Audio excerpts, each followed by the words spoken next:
राधे श्याम, जय श्री कृष्णा। कैसे हो आप सभी लोग?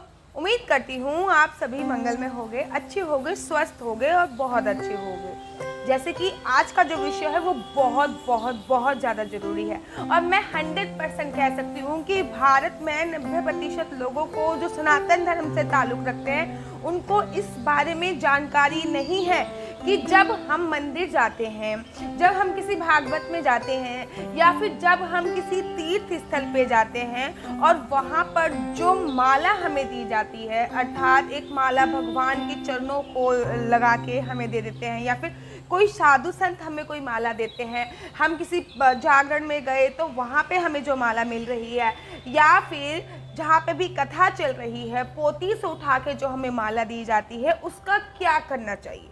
आप लोगों को पता है? अगर आप लोगों को पता है तो मुझे कमेंट बॉक्स में लिख के बताइए, और अगर आपको नहीं पता तो ये वीडियो आप लोगों के लिए बहुत ज़्यादा जरूरी होने वाली है। मैंने बहुत सारे लोगों को देखा है कि जितना भी पूजा का सामान होता है या फिर माला मिलती है और वो उन्होंने ली और यमुना जी में प्रवाहित कर दी या गंगा जी में प्रवाहित कर दी, कहीं भी प्रवाहित कर देते हैं, लेकिन उसको प्रवाहित ही कर देते हैं, घर तक आती ही नहीं है किसी किसी की। या फिर मंदिर के बाहर कोई पेड़ देखा या फिर कोई जाला वाला देखा उसमें टांग देते हैं। ऐसा बिल्कुल भी नहीं करना चाहिए। अगर आपको भगवान के चरणों की माला मिल रही है, अगर आपको साधु संतों की दी हुई माला मिल रही है, अगर आपको किसी तीर्थ स्थल से कोई माला या फूल प्राप्त हो रहा है, तो समझिए कि आपको भगवान का साक्षात्कार आशीर्वाद मिल रहा है। हर किसी के नसीब में नहीं होता है ये। तो आपको वो माला अपने, पहले तो वो आपके गले में पहनाते हैं, तो कुछ देर तक आप गले में पहन के ही रखिए। बिहारी जी मंदिर में जाके देखिए कैसे माला गले में पहनाई जाती है, और वो वहाँ पे लोग ब्रजवासी माला पहनने के बहुत शौकीन होते हैं। कुछ देर तक वो माला अपने गले में रखिए, ताकि आपके गले में जब वो माला रहेगी तो आप अकाल मृत्यु से बचते हैं, आपकी अकाल मृत्यु नहीं होती है। ठीक है, उसके बाद उस माला को अपने घर पे लेके आइए। यहाँ पर भी आपका पवित्र स्थल है, वहाँ पे उस माला को रख दीजिए और उसके बाद उस माला को आप सुखा लीजिए। जब वो माला आप सूख जाएगा तो कोई सा भी शुभ दिन देखकर, रविवार होना चाहिए उस दिन, रविवार के दिन 9 बजे से लेके 11 बजे तक, शुक्ल पक्ष में 9 बजे से लेके 11 बजे तक, आप कृष्ण पक्ष में भी कर सकते हैं, ऐसा नहीं है कि शुक्ल पक्ष में ही हो। तो रविवार वाले दिन 9 से 11 बजे तक वो माला लीजिए, उसको तोड़ लीजिए और तोड़ने के बाद उसके धागे को अलग निकाल लीजिए और उस माला के जो फूल हैं जो सूख गए हैं उसको अलग निकाल लीजिए। उसको अलग निकालने के तत्पश्चात उनको हाथों से मसल लीजिए।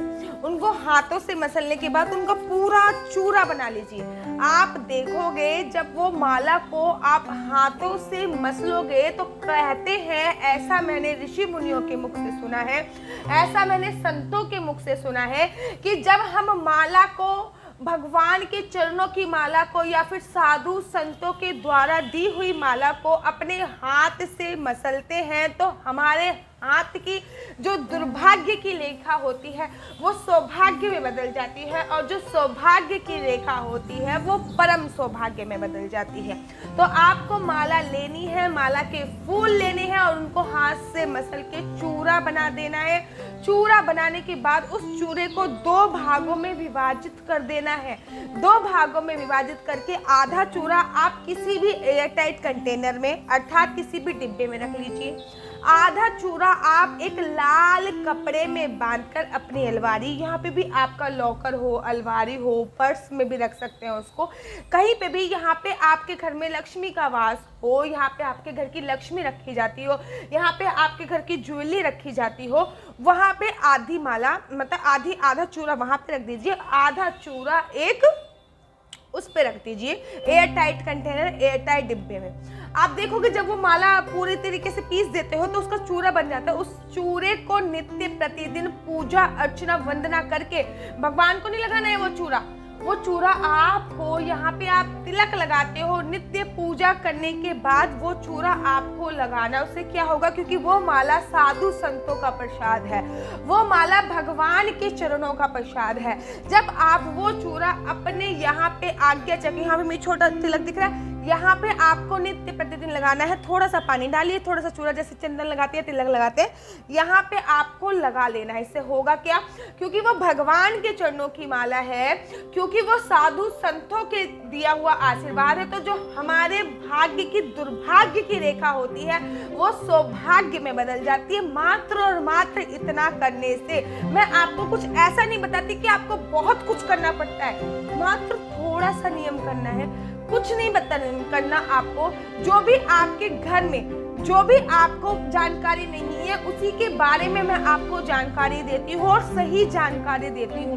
केवल मंदिर से लाई हुई माला आपको गंगा या यमुना में नहीं बहानी है, उस माला का सही उपयोग ये होता है। अगर आप ये जानना चाहते हो कि जो आपकी मूर्ति खंडित हो गई है उसका क्या करना है, अगर आप ये जानना चाहते हो कि जो आपने गणेश जी पे स्थापना करते हो तो दूर्वाघास गणेश जी के साथ ही प्रवाहित कर देते हो, ऐसा नहीं करना।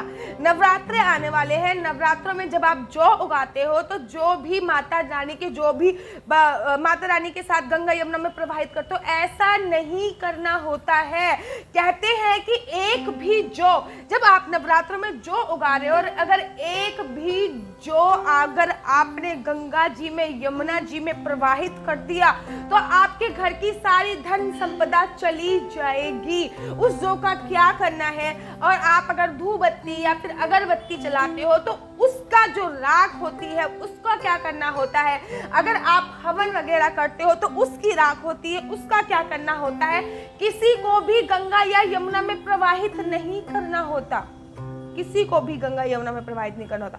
अगर आप चाहते हो कि अगर आपके घर पे कोई मूर्ति खंडित हो गई है तो उस मूर्ति का क्या करना है, अगर आप चाहते हो कि मैं इसमें भी डिटेल में वीडियो बनाऊं तो मुझे टेक्स्ट कीजिए, मुझे कमेंट कीजिए, मेरा यूट्यूब चैनल हरि बोल सब्सक्राइब कीजिए और मेरे साथ जुड़े रहिए।